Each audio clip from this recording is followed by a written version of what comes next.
हाँ बच्चों, कोविड 19 महामारी के कारण सत्र 2020-21 का पठन पाठन समय पर स्टार्ट न होने के कारण भारत सरकार ने कुछ विषय विशेषज्ञों की समिति के द्वारा आपका 30% सिलेबस कम किया है।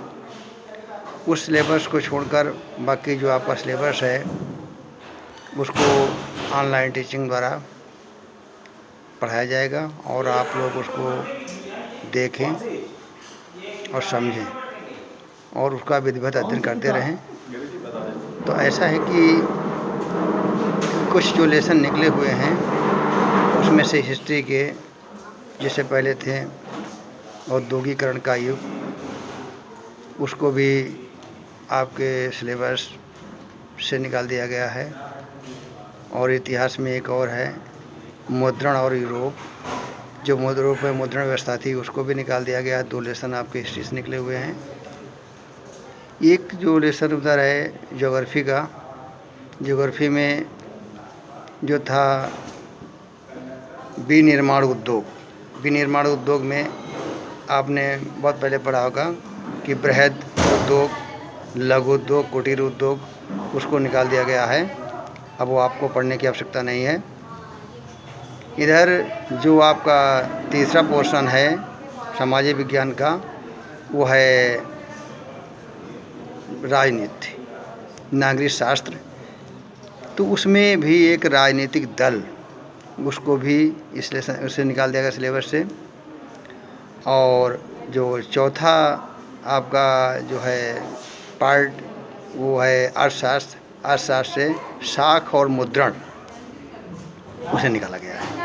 इस प्रकार से आप 4 लेसन जो हैं आपके सिलेबस से कम किए गए हैं। शेष आप सिलेबस को विधिवत और ढंग से पढ़ें। तो बच्चों, इस सिलेबस को आप नोट भी कर लें जब आप इसको खुद देखें अपना ये चैनल। तो इसमें इस बात का ध्यान रखें कि आपके जो 10th C और D दोनों क्लास इसमें जुड़े हुए हैं और हम दोनों पर अपनी जो है ये टीचिंग जारी रखेंगे। और व्यवस्था अगर सही हो गई तो मैं आपको ऑफलाइन यानी यहाँ पढ़ाऊँगा क्लास स्कूल में जो बचेगा, नहीं तो बराबर मैं यहीं पढ़ाता रहूँगा। ध्यान रखो, पहला लेसन आपका जो है मैं आज बताऊँगा हिस्ट्री का। उसमें है कि यूरोप में राष्ट्रवाद, यूरोप में राष्ट्रवाद के बारे में बच्चों कि जो राष्ट्रवाद का जो है उदय कैसे, कहाँ और क्यों हुआ, ये पहला लेसन है बच्चों आपका, यूरोप में राष्ट्रवाद का उदय। तो यूरोप में राष्ट्रवाद का उदय के संबंध में मैं आपको बताएंगे। अपनी किताब निकालें, किताब को देखते भी जाएं, समझते जाएं और जहां आवश्यकता पड़े उसको याद भी कर लें। किताब का बहुत ज़्यादा इम्पॉर्टेंस है, आप इसको किताब से ज़रूर रखें अपने पास। तो बच्चों, हम बताते हैं यूरोप में राष्ट्रवाद का उदय। सबसे पहले ये बात को समझना ज़रूरी है कि राष्ट्र और राष्ट्रवाद में क्या अंतर है। सबसे पहले राष्ट्र की परिभाषा को समझना ज़रूरी है कि राष्ट्र का अर्थ क्या है। तो सबसे पहले नोट करें, आप डालें इसमें राष्ट्र का अर्थ। तो राष्ट्र का अर्थ यह है कि वह क्षेत्र, निश्चित भूभाग जिसमें लोग रहते हैं और उस निश्चित भूभाग से वह व्यक्ति प्रेम करते हैं, निवास करते हैं, उसे राष्ट्र कहते हैं। यही बात आ गई है राष्ट्रवाद से। राष्ट्रवाद में क्या होता है, एक विचारधारा है कि राष्ट्रवाद का अर्थ है कि उस निश्चित क्षेत्र में रहने वाले व्यक्ति या प्रदेश में जो अपनी सामूहिक व्यवस्था, भावनाओं, आकांक्षाओं से बंधे होते हैं एक सूत्र में, और वो अपनी निश्चित मान्यताओं के आधार पर उनका फॉलो करते हैं, मानते हैं, उसे को कहते हैं राष्ट्रवाद। तो राष्ट्रवाद और राष्ट्र का अर्थ समझ गए बच्चे हैं। अब आपको ये समझना है कि राष्ट्रवाद का जो उदय हुआ यूरोप में, पहला लेसन यही दिया गया है कि यूरोप में राष्ट्रवाद का उदय क्यों हुआ। क्योंकि यूरोप एक ऐसा कॉन्टिनेंट, महाद्वीप है, जो सबसे ज़्यादा जागरूक तथा समझदार था, जिसने अपने उपनिवेश केवल भारत में ही नहीं पूरे विश्व में बना रखे थे। क्योंकि जैसे जैसे बौद्धिक विकास होता गया वैसे मनुष्य के अंदर जागरूकता पैदा होती गई। तो यूरोप में सबसे पहले राष्ट्रवाद का उदय हुआ। यूरोप में राष्ट्रवाद का उदय होने के कई कारण हैं।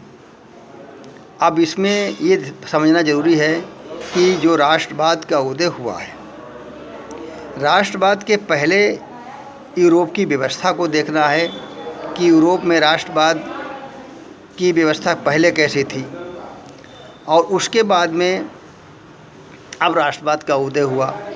तो हम आपको बताते हैं कि उदाहरण के लिए जैसे अपने भारत को ही लेकर के चलें, तब यूरोप में समझ में आएगा कि यूरोप में क्यों। भारत को समझने में थोड़ा समझेंगे तो यूरोप को समझ जाएंगे। कि चूँकि यूरोप में आप इसे यहाँ पर विशेष रूप से राष्ट्रवाद के यहाँ पर पढ़ेंगे इटली और जर्मन का एकीकरण, जहाँ पर राष्ट्रवाद का उदय हुआ।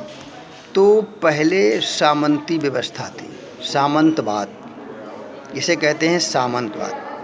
तो सामंतवाद में क्या था, छोटे छोटे राजा राज करते थे। इटली जो था कई एक खंडों में बटा हुआ था, वहाँ पर छोटे छोटे राजा राज करते थे। उसके बाद में जो इटली का है, इटली का एक जो राष्ट्रवाद का उदय हुआ है, उसके कई कारक हैं। आप जानते हैं कि राष्ट्रवाद के उदय में सबसे पहले इंग्लैंड, फ्रांस, स्पेन, हॉलैंड और ऑस्ट्रिया, पर्शिया, रूस और पुर्तगाल तथा तुर्की आदि राष्ट्रों में जो उदय हुआ है राष्ट्रवाद का, वो अपनी चरम सीमा पर था। इन राष्ट्रों में